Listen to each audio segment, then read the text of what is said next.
Hey, good morning, good evening, good afternoon, depending on when you are catching up on this episode.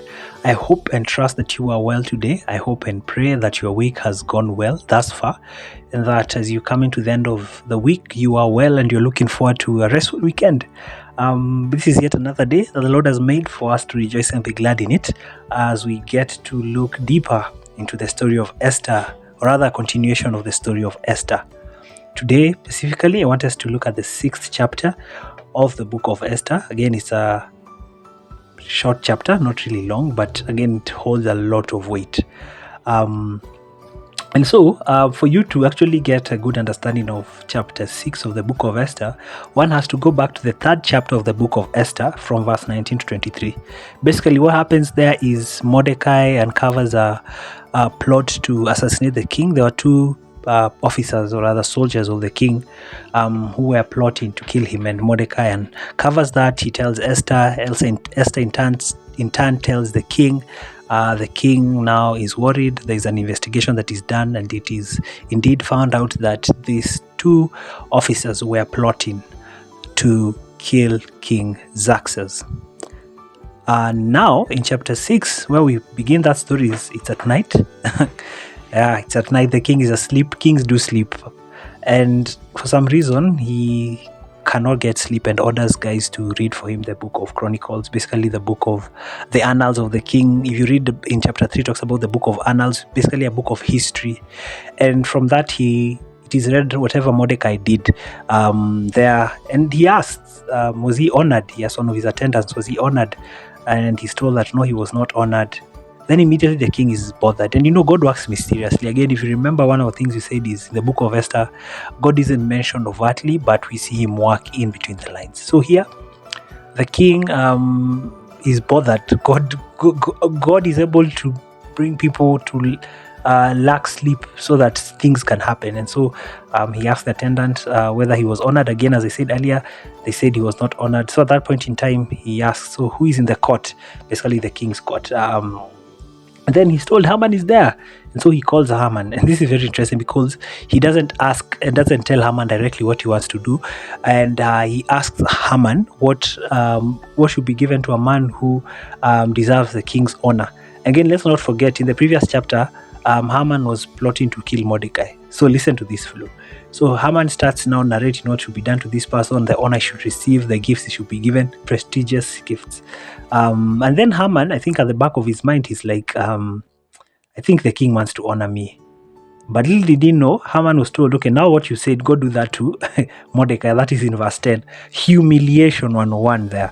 Because Manzi, and the worst thing, actually, if you think about it, earlier on in this book, in chapter 4, verse 4 of this, chapter 6 rather, Haman was actually going to Mordecai. Was going to the King Xerxes. I don't know why I'm getting this name mixed up, but we'll flow, don't worry. Haman was going to tell King Xerxes about Mordecai, and he wanted to seek permission so that he would impale Mordecai, so that he would have him hanged, or rather have him killed. And so before Haman could speak whatever he wanted to speak to the king already had an agenda for Haman. And it's interesting that both of them had an agenda to do with Mordecai. One wanted to honor Mordecai, that's the king, and another one wanted to have Mordecai killed, wanted to get permission to have Mordecai impaled, killed.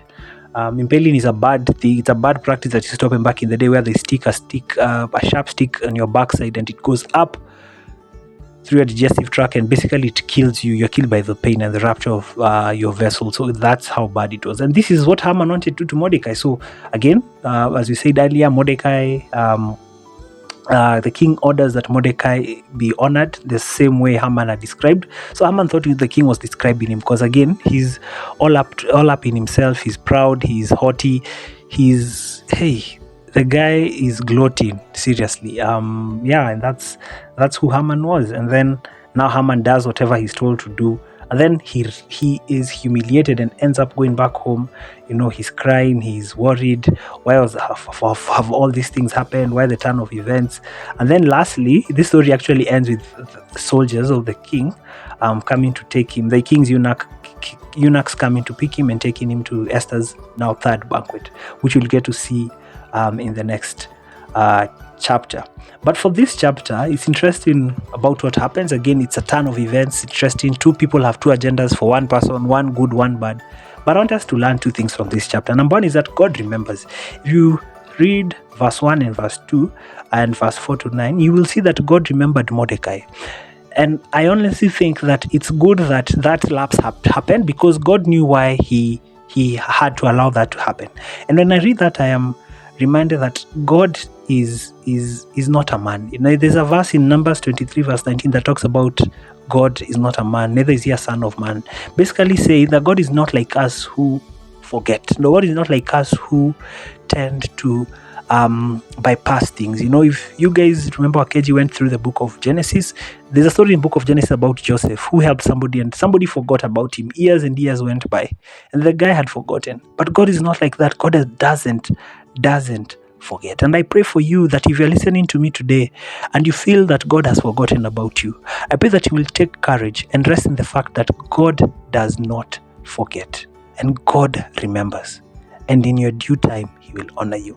The second thing I want us to see is basically God tied to the first point, and this is what I have observed. God is never too late, neither is he too early, but he's always on time. God is never late, neither is he too early, but he's always on time. If you think about this story, if you think about the point where the king lacks sleep, it's the same time when Haman is advancing towards the king's home. But up to that point, the king discovers what Mordecai did and decides to honor him before Haman comes in. Basically, God is working out. God is not restricted by time.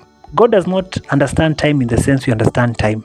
And I pray that this is an encouragement to one of us, including myself, who in a season, sometimes I find myself asking myself, is God there?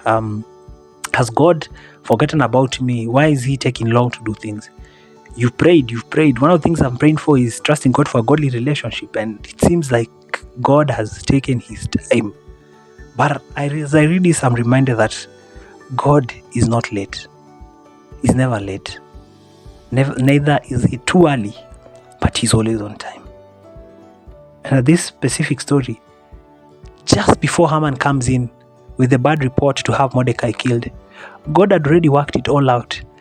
And the king read the stories of history of that kingdom and remembered what Mordecai did and immediately decides to honor him. So my prayer to us is, if you've waited for long, just stay in the process of waiting. God's time is not the same time as ours. There's a scripture in Peter, I'm forgetting exactly where it is, 1st or 2nd Peter, that says, a day in the eyes of the Lord is like 1,000 years, and 1,000 years like a day. So if you think about it, time and God's time is not the same. And so those are my two takeouts from the story of Esther. Number one, God remembers, and I pray that he remembers you like he remembered Mordecai and honored him in the right time.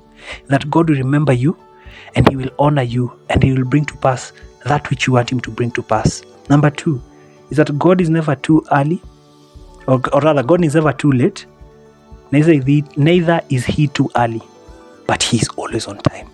May you take